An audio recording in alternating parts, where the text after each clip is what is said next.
Many Nebraska fans would like to think of their program as still one of the true elite of college football. But have you seen this defense play over the past several seasons, especially in 2012? It was not elite. It was not black shirtish. It was marginal. Marginal most of the time, atrocious some of the time. And certainly has been many times during clutch situations ever since Ndamukong Suh left campus several years ago.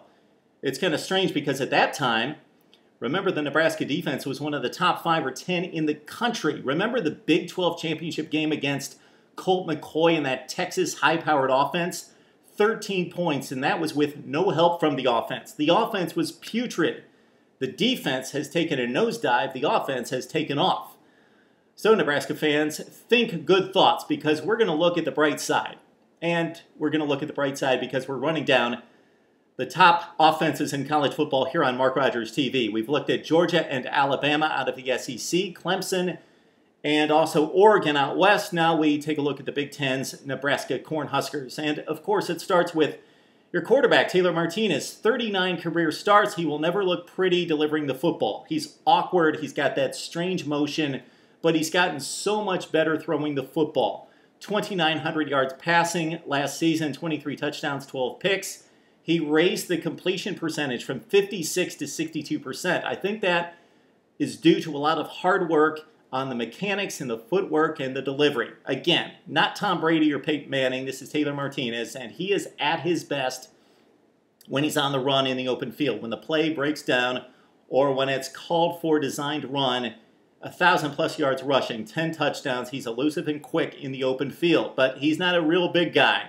But he has stayed healthy, so he needs to continue to avoid the big hit. And he threw it in clutch situations last season in leading Nebraska back down the stretch against Michigan State Northwestern. He threw the ball very well in the last 5 to 10 minutes of that game and delivered some big throws in pulling out those games. Nebraska was 10-2 in the regular season. They were so close to being 7-5, but they pulled it out against Wisconsin and also Penn State, Northwestern, Michigan State. They could have been 6-6 really last season, but Taylor Martinez played in the clutch. He can't get hurt. He's a little guy in the open field, needs to avoid the big hit because behind him is basically no experience. With Ron Kellogg and Tommy Armstrong, the backups, they basically have yet to throw the football much. Single-digit attempts and completions out of Kellogg last season. But the guy for Nebraska fans to get really excited about down the road is Johnny Stanton. Big recruit out of California, one of the top dual-threat quarterbacks in high school football. The 10th-rated dual-threat guy coming out of high school, according to ESPNU's 150. But he won't be ready, of course. But I think if Martinez gets hurt, Bo Pelini could pull the trigger and bring in Stanton instead of Kellogg or Armstrong. Okay, we move to running back, and we've got an abundance of riches here as well, especially with the number 1 guy, Ameer Abdullah. Ran for 1,137 and 8 touchdowns. That's because Rex Burkhead got hurt. Abdullah had to step into that starting role. He's got great speed and especially elusiveness and quickness. Quickness out of Abdullah, that's his main calling card. And what really was impressive was he got the ball over and over again, over 250 touches last season. And Nebraska played a stretch where they really needed to win games to win that division against Northwestern, Penn State, Michigan State, and he got over 100 yards in all those games. But at $190, he needs to stay healthy, and he may not be able to carry the ball quite as much next season. He also caught 24 passes, very good pass receiver out of the backfield, and a couple touchdowns receiving out of Ameer Abdullah. We've got Amani Cross as well. He ran for 324 and 7 scores. He's more of a sledgehammer at 225. Amani Cross will see the football probably a little bit more this season. Then you've got Terrell Newby and Adam Taylor, 2 prized recruits at running back.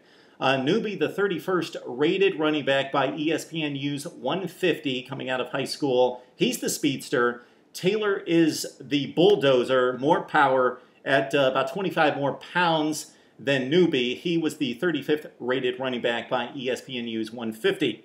All right, at wide receiver, we've got maybe the best in the Big Ten at Kenny Bell. Kenny Bell, in a pass-limited offense, caught 50 for 17 plus yards per reception, 8 touchdowns. But most notably, he made big plays, as we can see by the yards per catch average, and also he made clutch catches, especially against Northwestern and Michigan State in those huge wins at midseason that really propelled Nebraska to the division championship. Kenny Bell is the most NFL-ready player on this roster. Kenny Bell at wide receiver. Also, Quincy Enunwa, he caught 42 for 417. He had one touchdown reception for Enunwa. So he's a possession guy. He's not anything special or dynamic, but he knows what he's doing in the slot. Again, caught 42 last season. Then you also have Jamal Turner. Now, he is the burner on this team, along with Bell, who's got a really elite speed. Turner caught 32 for 400-plus yards and 3 scores, and expect him to catch many more as the passing game is a little bit more prominent for Nebraska in 2013. The Huskers lost their 2 best tight ends, so they've got Jake Long. He will probably get the starting spot. He caught 6 and 1 touchdown last season, but Jake Long will certainly get pushed by a number of guys in August camp. Now we move to the offensive line, and we start with a guard, Spencer Long, who's an All-America candidate. He has started 27 consecutive games there at Nebraska over the past 2 seasons. He is certainly the anchor of that front line. He is the leader up there. He is the stalwart in the trenches for Nebraska. And not surprisingly, the Huskers have a bunch of road graders, a bunch of cornbread road graders up front on this offensive line. They were 8th in the nation in rushing offense because of Abdullah, of course, but also because of these guys on the front line. We've got left tackle Brent Quayle. He started 13 of 14 games last season for Nebraska. We've got right tackle Jeremiah Searles, and we've got the center Cole Pensick. The story on Pensick was that he was a backup guard, pushed into play to start the Big Ten championship game and the Capital One Bowl against Georgia, and Pensick played rather well, as is evidenced by the Huskers putting 31 on Wisconsin despite the loss and 31 on Georgia despite the loss, as the Huskers, again, the defense let them down and the offense stepped up last season, and expect even more dynamics out of this offense in 2013. No Ohio State, no Wisconsin on the schedule. That's good news because those 2 teams scored 63 and 70 against the would-be Black Shirts. So this Nebraska offense and scoring maybe a mere 35 or 40 per game will have a shot to repeat as division champs and move on to the Big Ten championship game. One of the best offenses in the country, in the Big Ten, certainly in Nebraska. Husker fans, Big Ten fans, college football fans, we ask you to join in the discussion on the best offenses in college football right here on Mark Rogers TV.